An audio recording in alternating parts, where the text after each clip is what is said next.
Baik, pada kesempatan kali ini kita akan bahas mengenai bagaimana cara mencari ide dari artikel. Jadi ketika kita ingin membuat sebuah artikel ataupun ingin melakukan suatu penelitian, maka pertama kali yang kita pikirkan adalah ide, apa yang mau kita teliti. Lalu bagaimana cara menelitinya. Nah, untuk bisa memunculkan ide, salah satu cara yang bisa kita lakukan adalah dengan melakukan review terhadap artikel.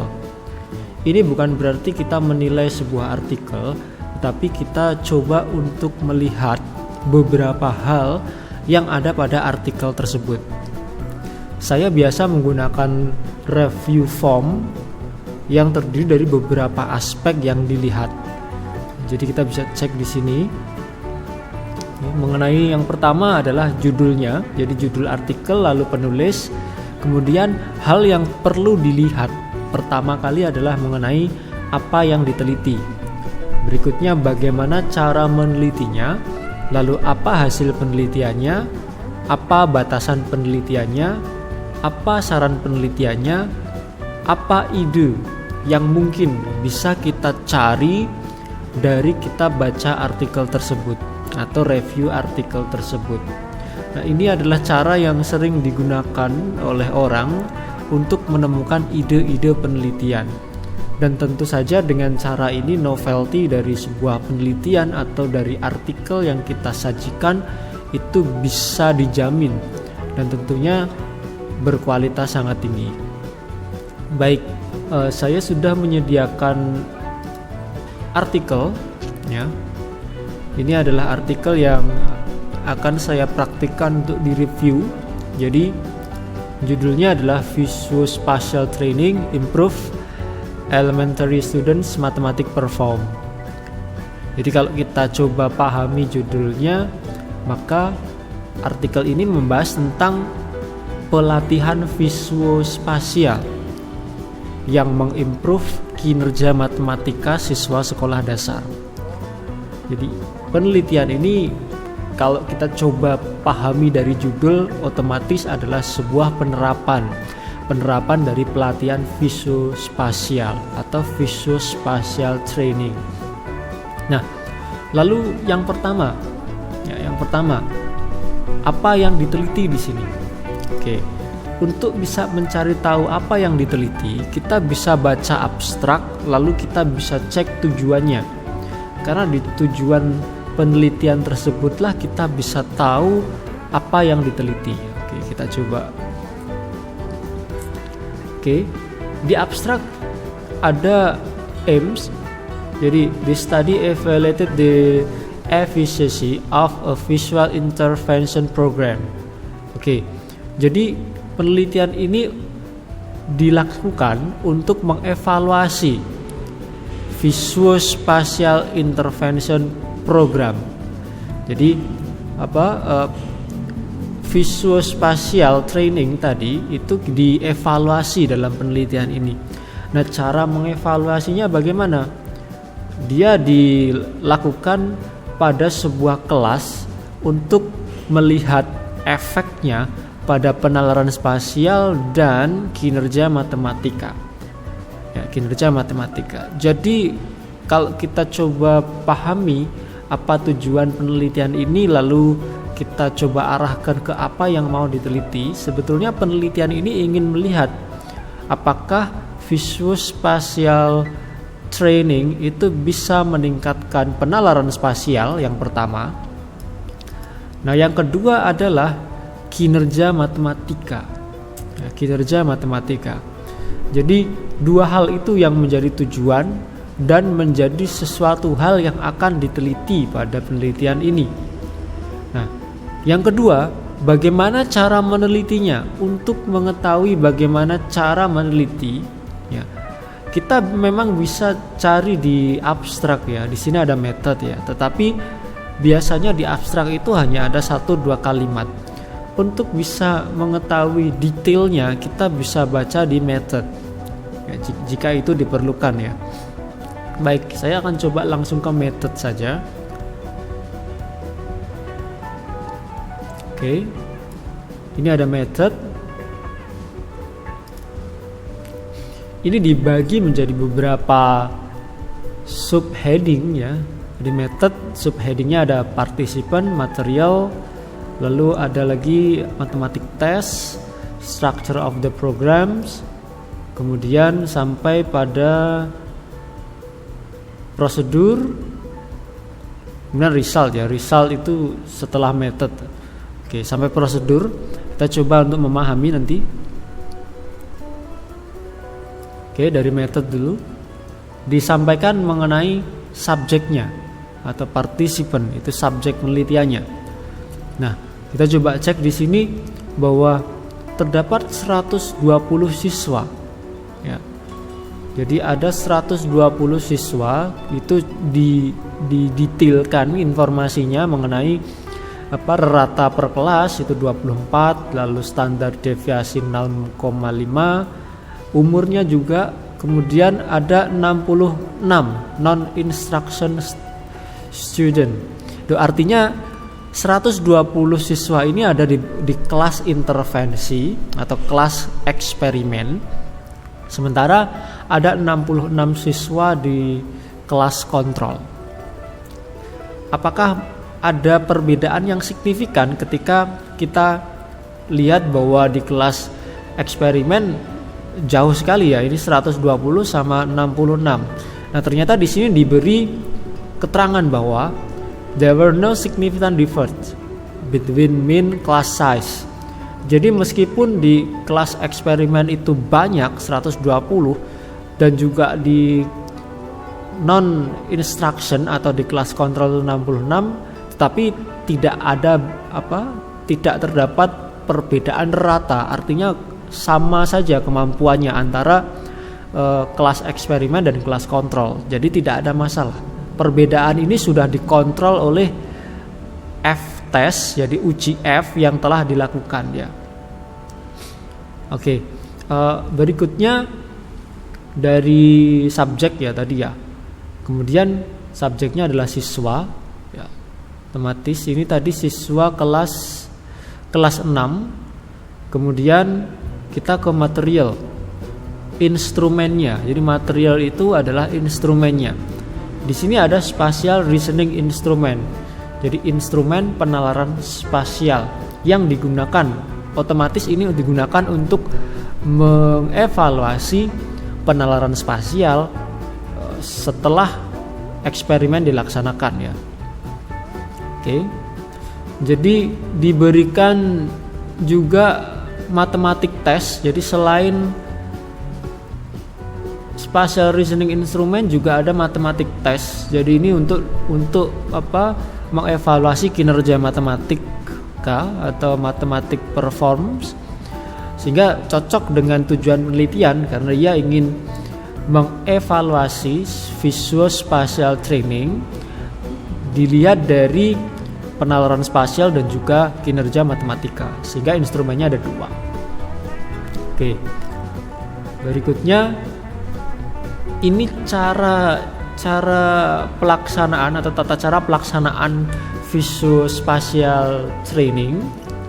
Jadi kelas eksperimen atau intervention group itu diberi program selama 2 jam per minggu ya, selama 10 minggu.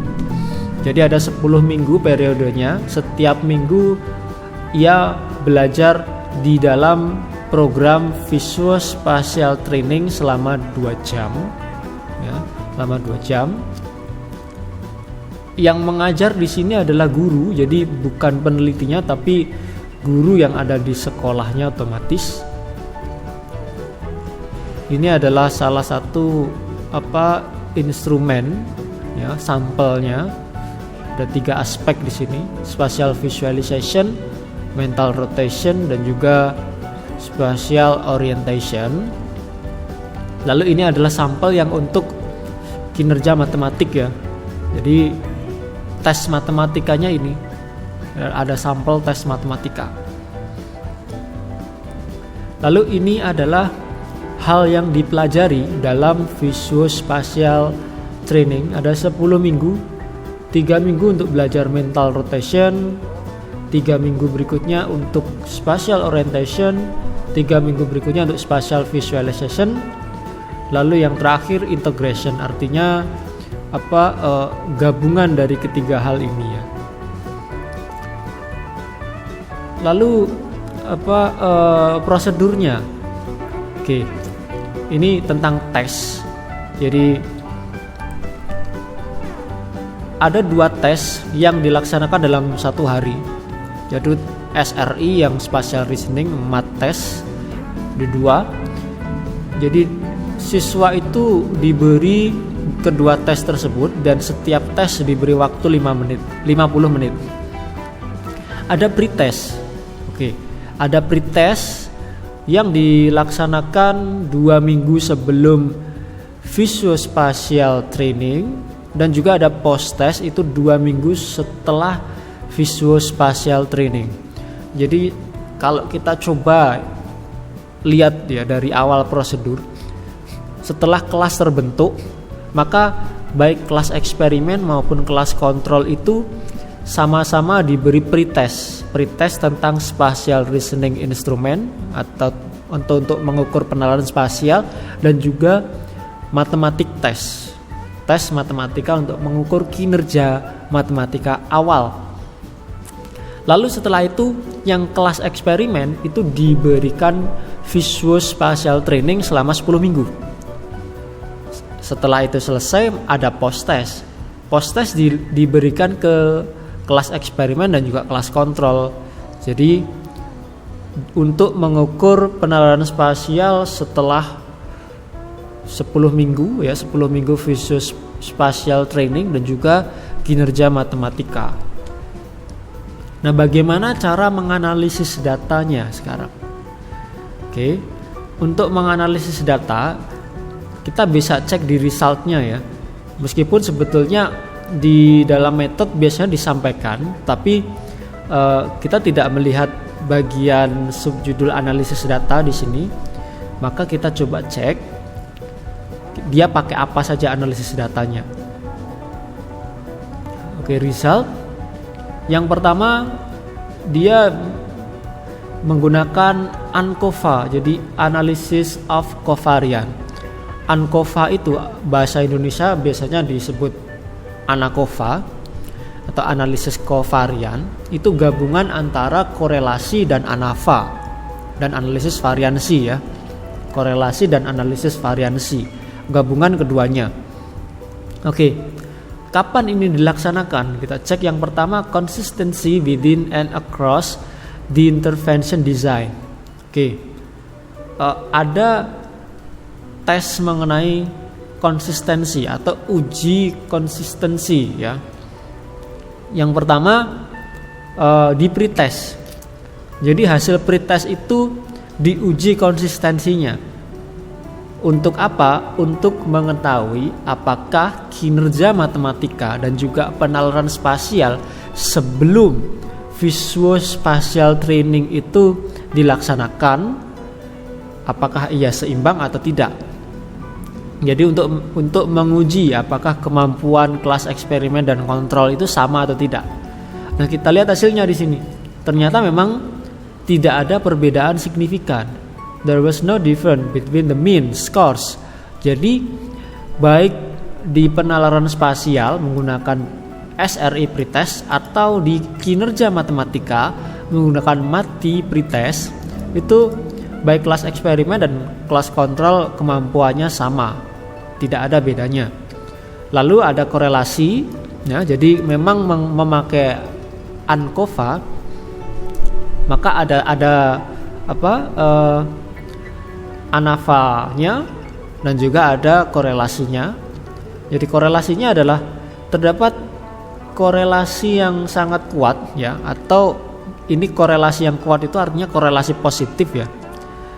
Dalam artian karena R-nya lebih dari 0 atau di sini 0,77 dan juga 0,81 antara pretest dengan post test. Oke, jadi di pretest sama post testnya itu dia nyatakan ada korelasi yang sangat kuat.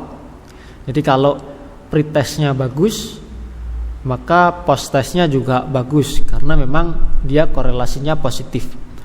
Lalu antara tes sendiri, baik di SRI post test maupun MAT post test juga terdapat korelasi yang sangat kuat, atau dalam hal ini korelasi positif dengan R 0,79 dan R 0,74 ya, baik di kelas intervensi maupun kelas kontrol. Intervensi itu kelas eksperimen. Sehingga sebelum kita coba lihat ya, jadi di artikel ini sebelum kita melihat keefektifan dari visuospatial training, maka di awal sudah dinyatakan yang pertama, kemampuan kedua kelas itu sama. Ya, itu sama dulu. Yang kedua adalah jika pretestnya bagus, maka post-testnya juga bagus. Lalu yang ketiga adalah korelasi antara penalaran spasial dan juga matematika. Artinya jika penalaran spasialnya bagus, maka matematikanya juga bagus. Oke. Nah, sekarang ia coba untuk menyatakan keefektifannya. Ini juga memakai ANCOVA ya, hasil dari ANCOVA, tetapi menggunakan yang post test. Kalau yang pretest ini gunakan pretest. Lalu yang ini menggunakan post test. Nah, bagaimana hasilnya? Ya. Hasilnya kita bisa lihat di paragraf ketiga, yang mulai paragraf ketiga. There were statistically significant difference in the mean scores of the two groups in favor of the intervention group. Jadi ada perbedaan yang signifikan antara kelas eksperimen dan kelas kontrol. Artinya kemampuan akhirnya berbeda nih, kemampuan di post testnya berbeda. Nah, lebih tinggi mana nanti kita bisa lihat rata-ratanya. Ya, kita bisa lihat rata-ratanya. Rata-ratanya ada di tabel. Jadi di post testnya kita ngelihat yang post testnya. Tadi di post test ada perbedaan yang signifikan ya. Tapi kita lihat ratanya, rata dari kelas eksperimen lebih tinggi daripada kelas kontrol, maka kemampuan dari kelas eksperimen itu lebih bagus. Jadi visuospatial training ini mampu mengimprove penalaran spasial dari kelas eksperimen, dan dia kemampuannya malah lebih bagus daripada kelas kontrol. Nah, hal yang sangat menarik adalah matematika yang dilatih dalam eksperimen, dalam kelas eksperimen itu adalah penalaran spasial. Itu tidak melatih matematika sama sekali. Tapi ternyata kemampuan matematika di kelas eksperimen itu jauh lebih bagus daripada di kelas kontrol. Ya, daripada di kelas kontrol. Yang artinya ini sesuai dengan uji korelasi yang telah dilakukan ya. Semakin tinggi post test di SRI, maka post test pada matnya, matematikanya juga akan bagus. Ia juga coba breakdown dari ketiga hal ini, spatial visualization, mental rotation, dan spatial orientation. Oke. Nah, kita lihat rata di pre-nya. Rata di pre-nya lebih unggul di kelas eksperimen. Artinya memang visuospatial training ini efektif digunakan untuk meningkatkan penalaran spasial. Kalau kita tinjau dari grafiknya ya, grafik ya. Oke, ini grafiknya. Maka kelihatan jelas ya bahwa kelas eksperimennya unggul. Ya, kelas eksperimennya unggul. Dan juga kalau kita melihat dari segi pretest dan post testnya, otomatis post testnya memang lebih bagus ya. Post testnya lebih bagus, baik dari penalaran spasial maupun dari kinerja matematika. Oke. Lalu apa hasil penelitian ini sebetulnya? Dari prosedur yang telah kita pahami tadi ya.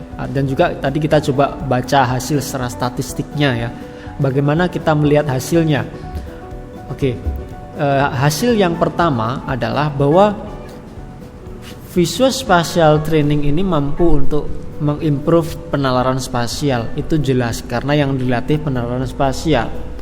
Tetapi uniknya adalah selain meningkatkan atau mengimprove penalaran spasial, yang diimprove juga kinerja matematika. Jadi dia seperti secara tidak langsung kinerja matematika itu meningkat atau diimprove melalui visual spatial training. Nah, kita juga bisa lihat hasil itu di abstrak, karena biasa di abstrak juga disediakan ya. Nah, ini resultnya. Penalaran spasial, jadi program penalaran spasial itu dapat mengimprove spatial ability dan juga mathematic perform, keduanya ya, baik penalaran spasial maupun kinerja matematika. Dan ini secara umum dibandingkan dengan kelas kontrol, artinya yang menerima program penalaran spasial atau visual spatial training itu memang lebih unggul baik dari penalaran spasial dan juga kemampuan matematikanya. Nah, conclusionnya, simpulannya adalah bahwa penelitian ini yang pertama kali menunjukkan bahwa classroom based spatial reasoning intervention, artinya penalaran spasial berbasis kelas, itu dapat mengimprove kinerja matematika. Lalu bagian berikutnya yang perlu kita cek adalah limitation atau batasannya. Oke, kita cek di dalam limitation. Limitation biasanya ada di discussion, bisa juga ada di conclusion, bisa juga ada subjudul sendiri, tapi di sini diberi subjudul tersendiri limitationnya. One limitation of our SUGI was the fact that the classroom teacher in the control group did not receive any PD as a part of the design. Oke, artinya begini.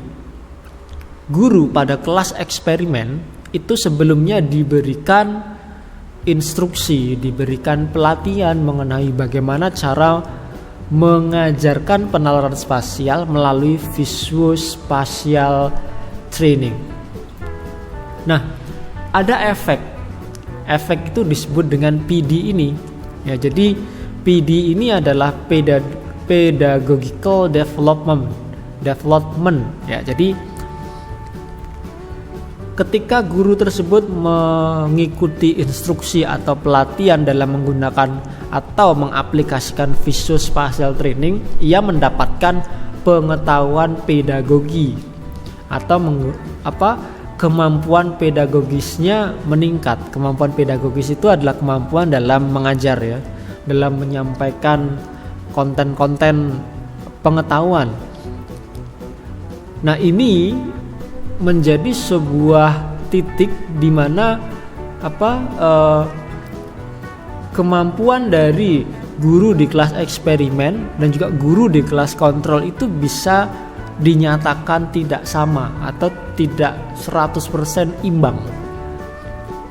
Sehingga ini merupakan salah satu variabel yang tidak dikontrol dalam penelitian ini.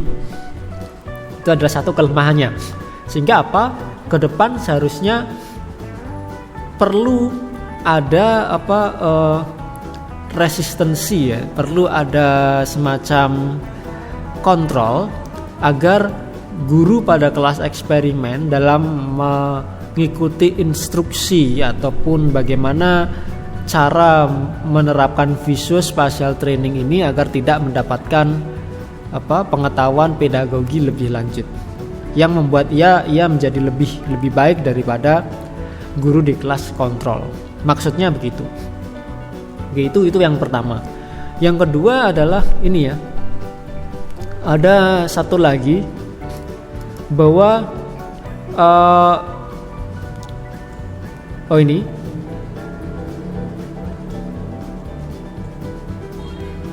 the difference found ya between the three spatial construct. Oke, jadi ketiga spatial construct tadi ada perbedaan ya, tetapi pada bagian spatial orientation dia tidak begitu tinggi perbedaannya. Nah, sehingga ini bisa dijadikan sebuah titik balik untuk melakukan revisi terhadap visual spatial training tadi.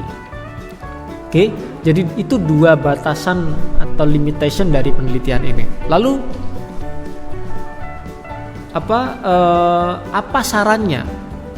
Nah, apa sarannya? Yang pertama tadi otomatis yang terkait PD itu bahwa dalam melaksanakan kegiatan instruksi atau sosialisasi visual spatial training, maka dalam proses penyampaiannya perlu memperhatikan kurikulum sehingga guru pada kelas eksperimen tidak mendapat tambahan pedagogical content. Kemudian pada bagian spatial orientation ini disajikan, ini sarannya bahwa agar terdapat perbedaan yang lebih signifikan, maka pada konten spatial orientation itu lebih melibatkan pada gameplay. Nah, jadi online games kalau saran yang diberikan pada penelitian ini. Nah, dua hal tersebut sudah ada sarannya. Ada dua batasan, ada dua saran. Nah, sekarang ide apa yang bisa kita peroleh dari sini? Oke. Penelitian ini secara umum adalah penelitian kuantitatif ya. Nah, bila ada penelitian kuantitatif dengan hasil yang kita rasa bagus, maka saran yang saya biasanya berikan adalah coba pandang dari sisi kualitatif, gunakan pendekatan kualitatif. Kita cek di sini bahwa ketika penalaran spasial itu diimprove, ternyata kinerja matematikanya juga bagus, gitu. Kinerja matematikanya juga bagus. Maka akan timbul satu pertanyaan, kenapa? Apa proses yang dilakukan oleh siswa ya sehingga kinerja matematika itu bisa menjadi lebih baik ketika penalaran spasialnya juga bagus? Maka ide penelitian yang bisa kita buat adalah kita bisa cek proses penalaran spasial siswa dalam menyelesaikan soal matematika. Ketika siswa itu menyelesaikan soal matematika, katakanlah, proses penalaran spasial seperti apa yang terjadi di pikiran siswa, kita bisa deskripsikan, kita bisa eksplorasi hal tersebut dengan pendekatan kualitatif. Oke. Jadi ini adalah bagaimana cara yang biasa saya lakukan untuk mereview artikel dan juga menggali ide baru dari artikel yang ada, ya, artikel yang ada, sehingga kita bisa teruskan untuk melaksanakan penelitian atau kita bisa teruskan untuk pembuatan artikel ya. Jadi kita bisa buat artikel dari hasil penelitian tersebut. Oke, mungkin itu dulu untuk video kali ini. Semoga bermanfaat. Terima kasih.